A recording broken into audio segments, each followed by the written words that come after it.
Hello, ladies and gentlemen. Welcome to a solo review. My name is Trash Snail, and it's been a little minute since we've done this, but I'm excited. I think since I've done this, I'm in the new podcast room. As you can see, for the video people, I'm pimping out the lights. Like, look at this. If you tuned in after 9, you would have saw, but we have more coming. I'm just like a complete, shill for these lights. I probably shouldn't do that in case somebody has, a condition where they don't want to see flashing lights, but love doing it. So that's why I'm in the green here, and I got new room and everything. It's great. So you know what else is also great? Our Patreon. Head over to Patreon because we got tons of stuff. We have 4 tiers and they offer just a bevy of things. You can request us to review a movie. You can get us to do a commentary track. You can get us to do a watch along movie with you, and you can call into the cast. We've done a few of those. We did the Flash TV pilot a few weeks ago, and then we just did what was it, Us with Aaron Braid, and that was tons of fun. And then we just did After 9. That is for everyone. The Phase 2 tier, the $2, or not the $2 tier, the $5 tier.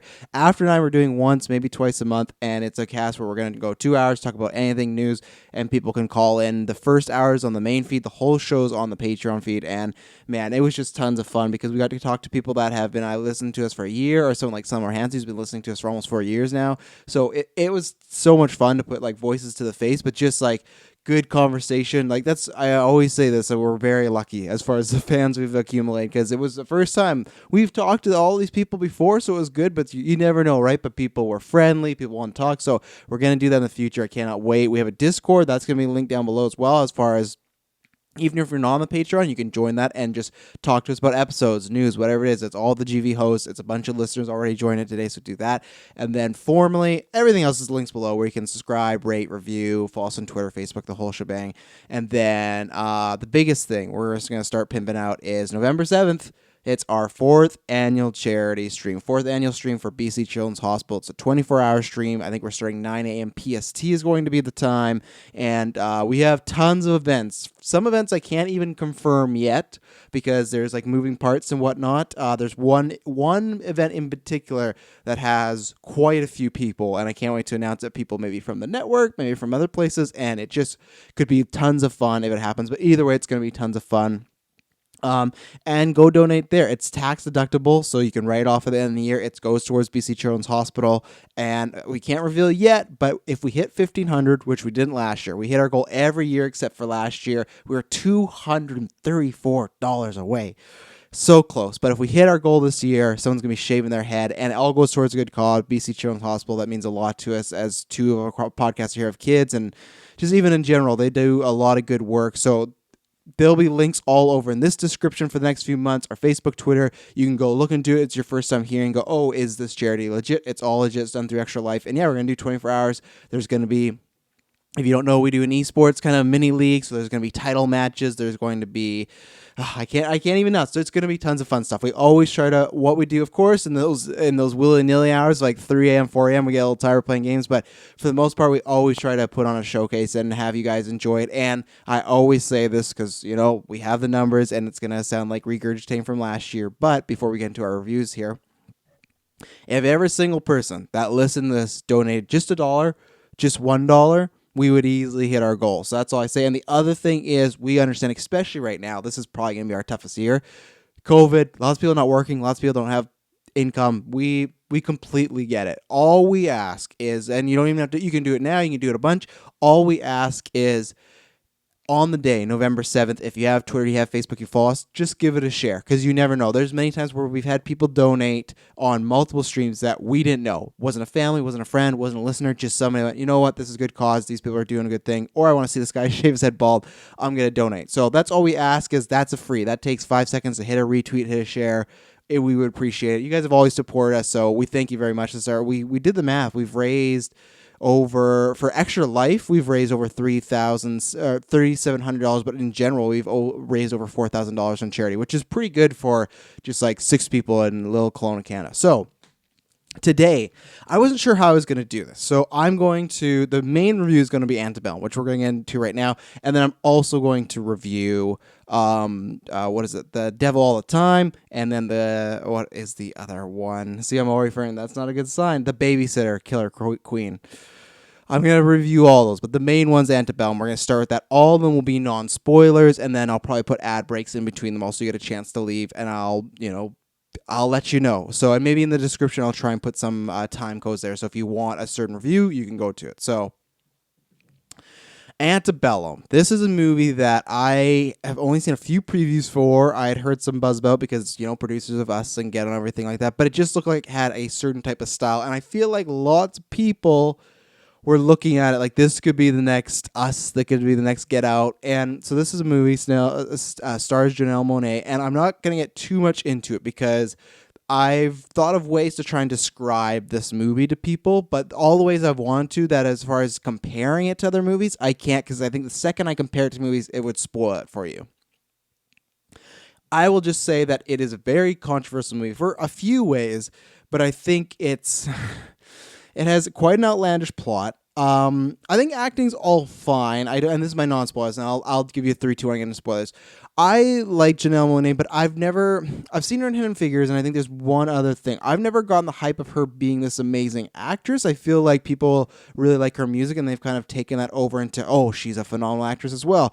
I think in Hidden Figures she's good. I don't think she's a bad actress. I don't think there's times before when the Catwoman rumors were going around, and people like, that's the perfect choice. And I went, I feel like there's some better people out there. So it's kind of that same thing where I think she does good in here, but nothing where I'm writing home about. This movie, it's a movie that anybody can come up to me and say, I hated this movie, and I understand, for whether it is pacing or whether it is plot issues. I think there is a problem with all those, or even just the plot in general, because again, I have some points to say in spoilers. I'll probably say some more non-spoiler-ish stuff in the spoilers at the beginning section if you don't consider it spoilers, but it's one of those movies that it's hard to talk about unless you've seen that or the other people else. That's why I hope when we get into spoilers, you go watch it. And that's the thing, as far as a recommendation, I couldn't, so for me,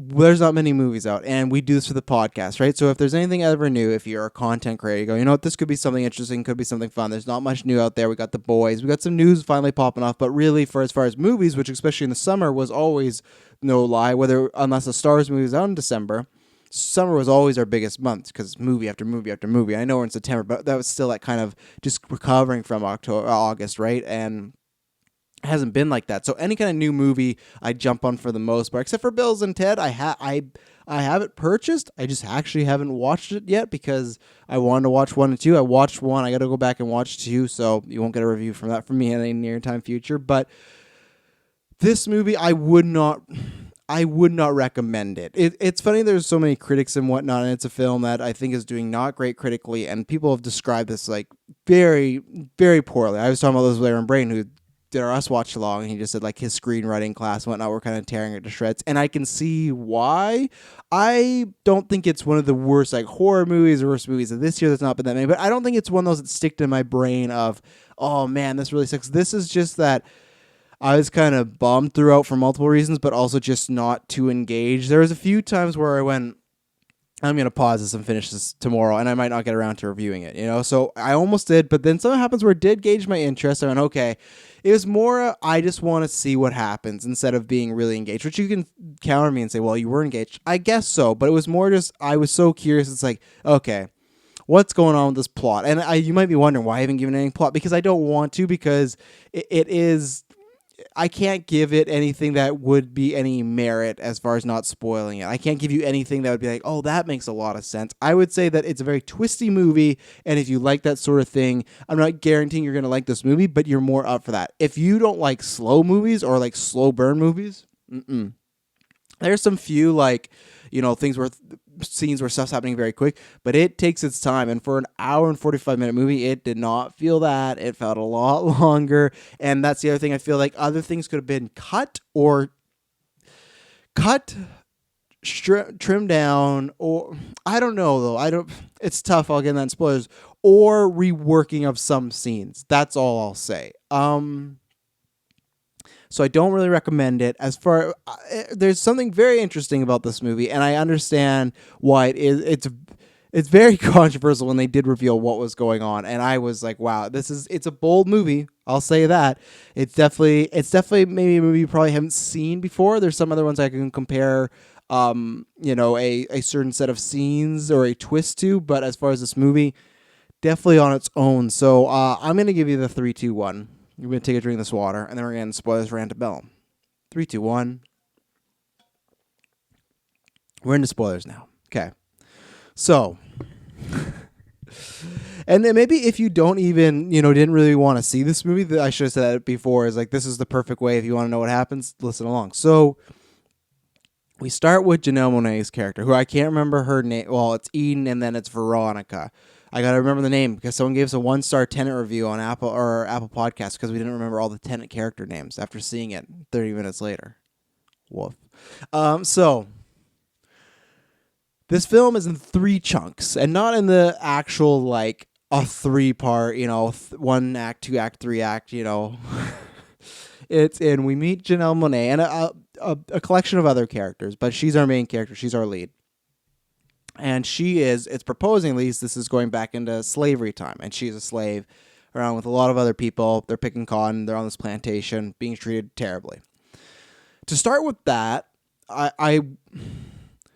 that's where I think there's 2 controversy things, but I think the black person playing a slave thing, that's been coming up, I feel, the past few years. And maybe this is just in like film Twitter and other film people I talk to, but I feel like as far as I see a lot of black film critics and film fans go, they're kind of done with the black slavery movie. And I understand, because I think their point of it is, we've done it many times before. We know how bad it is. Let's stop having to cast actors and do these roles. And not having, people are doing this because, they're choosing to. But the sentiment of, there's more roles out there for us.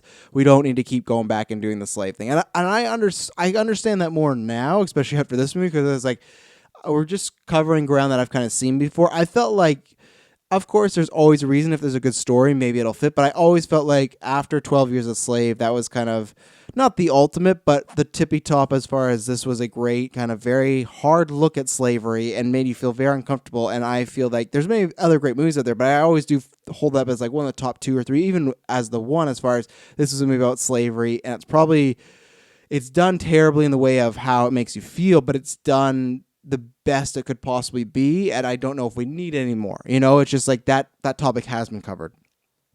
The first half an hour, 40 minutes is all kind of that. There's not much character development for the most part. You see little signs of development, like there's one guy, like we follow these 3 characters. There's Janelle Monáe, there's an older guy, and then there's a younger. I should pull up their names because, like I said, I don't want to get shit for it. But our 3 main leads are kind of there, and you get some development throughout as far as them just trying to get out, but nothing as far as character. And I'm not really expecting that, right? Because they're just trying to think of ways to get out. But oh boy, yeah, there it is. It's the first thing on IMDb. Look at that. I better hit mute so I don't get a trailer. But so we follow the characters, and it is kind of their struggles throughout. But for the most part, it is just black people being treated terribly, which is, if you're doing a movie about slavery, you have to do that, right? That's kind of one of those things where you have to show it. I think I think you could have trimmed some of the beginning. I don't think it had to go as long, but let me get the characters here. So you got, and good, they're not, they're not in order. So let's see, you have Eden, quotations, who's our main character, Eli, and then Kiersey Clemons, who plays Julia. And you have one moment where Julia is with a Confederate soldier, and he seems a bit nicer, but then he beats her up. And that's kind of the thing where it just seems like if there's any hope, the people get beat up. If there's anything good that happens, they get beat up. They get treated terribly. So it was one of those where it's like, eventually, I remember like 12 Years a Slave, it's tough to stomach, right? Because I think they do, it sounds bad, but like a good job of that as far as they make you feel terrible. And there's many things they do this thing where this guy, they open up the movie, which was, there's one little hint. There's one woman that has a nose ring. She gets shot, and then they burn her body, and then they go make her husband clean up her remains, and you see her necklace. And it's just like really like tough shit to watch. It's not, it's very unsettling. So you have that for the 40 minutes. So when I was just before the twist happens, like I said, we're in spoilers, I did feel like, do we need another? And I'd only seen, I think, one trailer, and it was, I think maybe even just a teaser. And then after that, because I wasn't sure if we were reviewing it or not, so I was like, I'll stay away from it, because if I ever see it, I can go in with, blind eyes.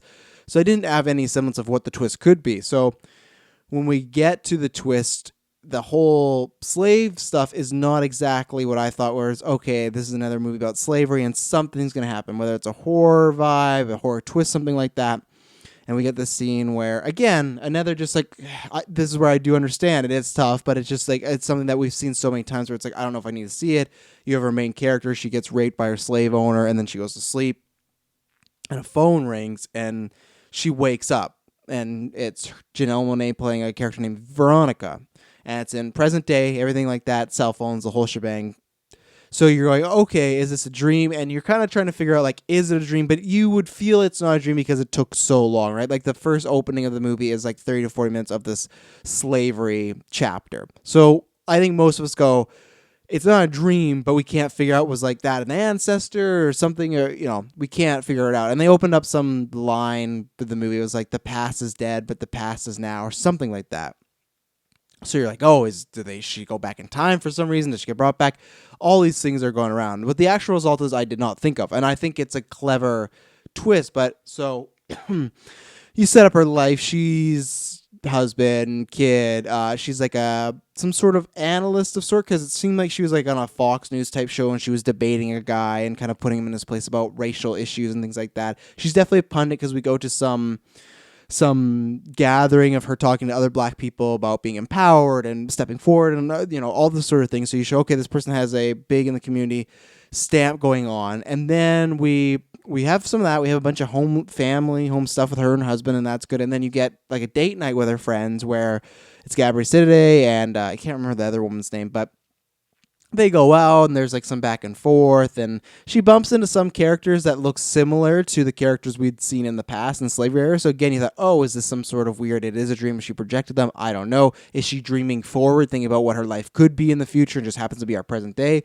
So there's some odd stuff going on, but then it's just like this venture, and this is where the film really struggled for me, as we get this dinner party, and there was some fun stuff. Like Gabrielle Sidibe, some guy like sends him a drink, and she calls him over and just says, "Oh, you did it completely wrong. Like, we're drinking some champagne. You got to do this. Like, you didn't eye fuck me at all." Like, it's all stuff that was fine and it was good. It was kind of cute, but like it felt eventually was like, man, we're just spinning wheels here. And I'm starting to. That was the problem with this movie. I started to care less and less as the time went on, and you don't want that in a movie. This is where I went, should I just go to bed and finish this another day? And just mention on some podcasts that I have seen it. So this is happening, and that's where I feel like even the beginning, lots of stuff, I feel like there's just lots of beating down of people you could take out. It's kind of like, I get the point. These people are living a terrible life. And then this chunk of the friends, I get you want to show that she has a normal life, but it doesn't really factor in the rest of the movie. It is just like 20 minutes of her hanging around, chilling with her friends. Now, someone might say, yeah, but Tress, you're a big Tarantino fan. That happens a lot in those movies. It does, but the thing is, whatever they were talking about, to me, wasn't interesting. This guy flirting with her was kind of fun, but not that big.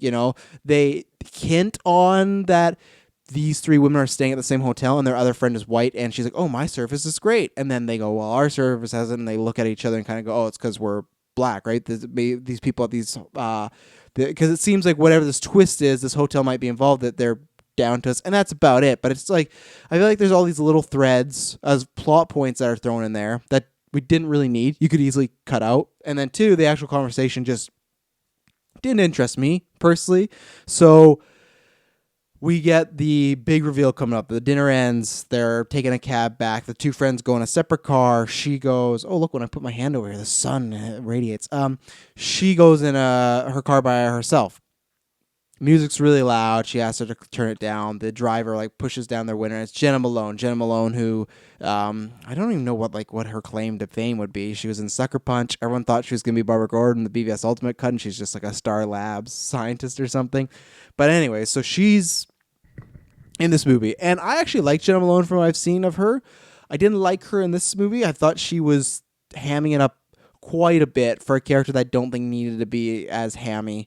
And it's not even anything, she's not bouncing the walls like, oh, it just felt very over the top, where in this part of the film, it feels like even before the slavery stuff felt like they're trying to set in a realistic world, and she just felt very, very bigger than. So window rolls down, and this is what I forgot to say, she had some, Janelle Monáe's character had some meeting about meeting with what is Jim Malone's character Elizabeth about she's a talent scout, and she wants to talk to her and she wants to work with her, blah blah blah. And Janelle Monáe doesn't really seem that interested, but we also get some scene of like she breaks in a hotel and puts on her lipstick because she said like, oh, that matches good with your color, so it's good. Like, and like there's another like racial stuff in there of showing that little hints of, okay, these characters, there's some prejudice going on, but it's not exactly as big as how we think it's going to be.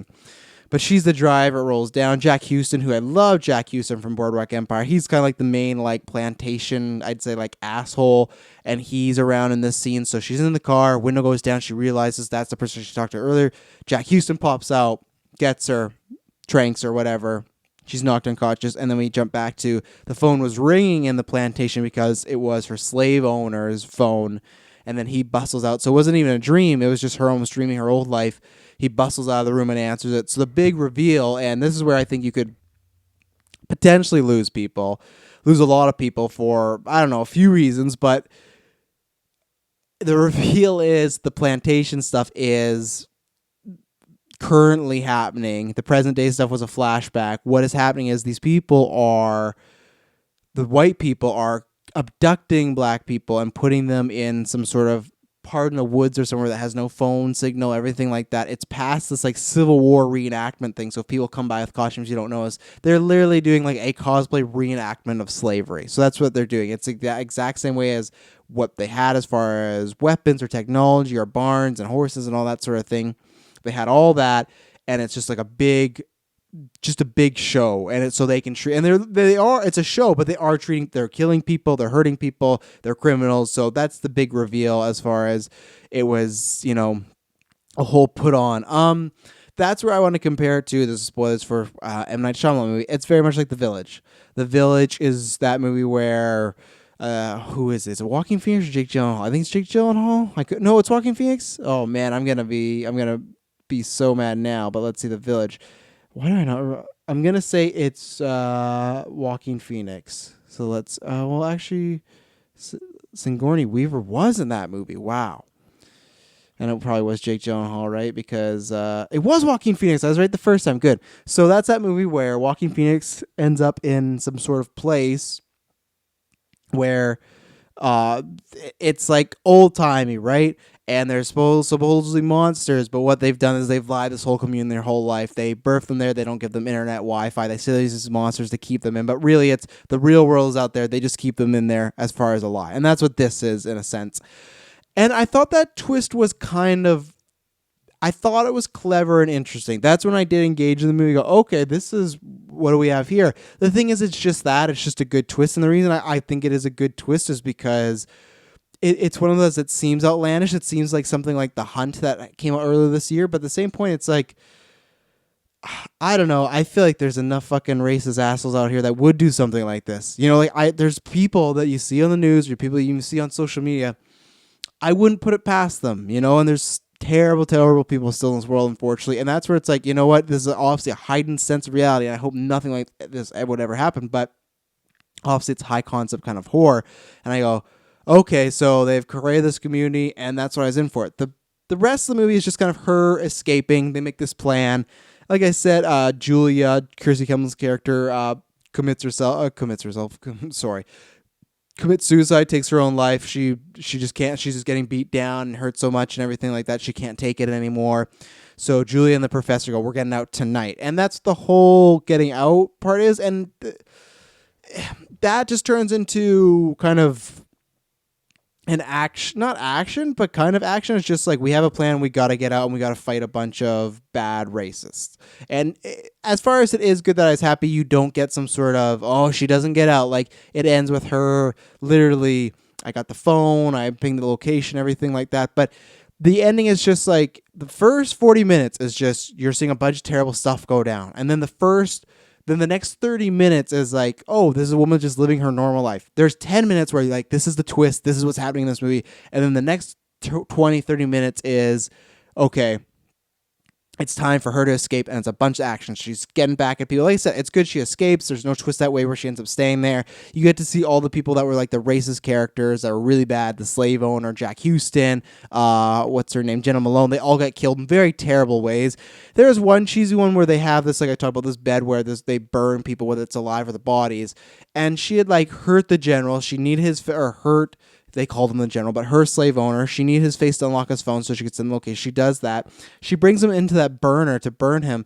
And then Jack Houston, who the whole movie he literally walks up to a black guy and he goes, give me a reason. You know, like he's just like a vile, asshole, racist motherfucker, right? So that's his only character. And that's what I mean, like no one really gets too much development. It's the racist people and it's the good people that need to escape. That's kind of it. So you have him always looking frightened, and he doesn't trust anybody that's not white, and all this sort of stuff. So then when he walks up to her, she goes, "What are you doing out here?" And she goes, "Oh, the general, he's hurt." And he goes, "Where?" And they run, and then she runs him into the fire pit, which it was like satisfying as far as we get to see this character die. Like I love when terrible characters die in an awful way. So we got to see him die in like one of the worst ways imaginable. He's being burned to death in like this hot box, right? But so for this character, like I'm not saying he's the smartest in the world, but I don't think he's this dumb where he could have ran to the door. But the fact that he ran in this hotbox, because even then you'd be like, why is he in this hotbox? This doesn't make much sense. So at the end, it kind of gets a little eye rolly as far as the escape. She even like they set it up because she's doing yoga, but even at one point to get out of the general's house, she handstands over him and lands on her feet. I can understand that in a comic movie. I can understand in like the Ocean's movie where you have like whatever the guy, the French guy, I can't remember his name, who's always like moving and whatnot through lasers. I can buy that. But this was just like, and again, that wasn't even a big thing for me, but I was like, okay, the ending is getting a little, I don't know,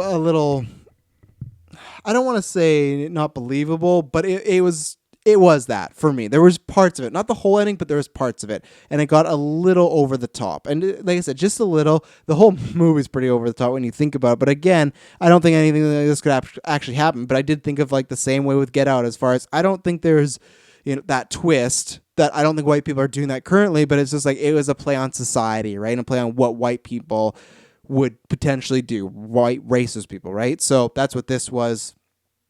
And it ends, she escapes, and that's kind of, she goes through the Civil War. It's a reenactment, and then they show the end credit scenes, they tear it down and everything, which I liked because they show the other people get out. There was no twist, like I said. So I like that. I think this movie needed a happy ending because it's so dour, and it's so dark, and it's just so depressing. But at the end of the day, it's just, I feel like this movie was a cool concept. I feel like this could have been almost what The Host was a few months ago on Shudder, where I don't even think it was a full hour. If it was just an hour. It's like this could have been shorter, I think much better. I don't know if it needed to just be a short film because I think there's some stuff in there, but it almost that way too, like a 20, 25 minute, like I don't know if you got to go that short, but definitely even an hour 45 felt too long. Like an hour 20 would have been the right route. I think this could have been a perfect hour movie. I know it was going to release theatrical. I just think that either there's stuff in there that didn't need to be in there, or you need to rework it as far as you got to make these scenes more important. I get like more important or just more exciting, interesting, and maybe for some people they are, but I just find that lots of the dialogue and stuff in there was not. So it's like if you're just setting up the character being a normal life, I have to be interested by that. If I'm not interested by that, that's why you do just like 5 minutes. You show, oh, she was a regular person, they kidnapped her, they took her. Okay, we didn't need to really meet Gabrielle today. We didn't need to meet her other friend. We didn't need to meet these other people. Meeting her husband and daughter, sure, great. You could do that quickly. Have her spat with the guy on Fox News because they say like Jenna Malone's like, I didn't want to bring you here, but my dad was so embarrassed. So it's almost like you could set up a sequel, which that's definitely not getting a sequel. I just think either you need to chop some stuff or make that thing more interesting for myself. I don't think it was interesting. I think it kind of meandered along too long. And I did play around with what if you did the normal life and then she got kidnapped and the whole movie was her in the plantation. One, I think it's probably good as far as they didn't do that because it could get just overly depressing. But two, you take away that twist, right? So at one point in the beginning of this review, I said maybe you could reshuffle some scenes.